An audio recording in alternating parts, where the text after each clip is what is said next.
Hey guys, and welcome back to this channel. In this video, I'll be showing you guys how you can chat in Heartopia.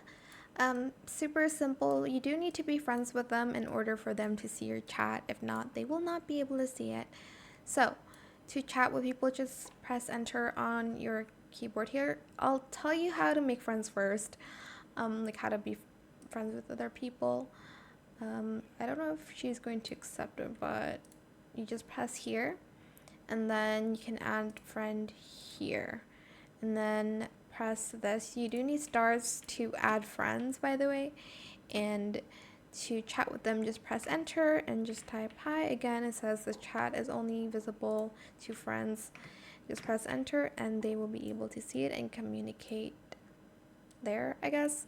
But yeah, that is pretty much it really. I hope it was helpful for you guys. Don't forget to like, comment, share, and also subscribe to this channel if you haven't done that already. If you have any more questions about this video, just leave it in the comment section down below. I'll try my best to answer them all for you guys. And if you found this video helpful, please click the thanks button as well. That is it. Thank you so much for watching. Bye.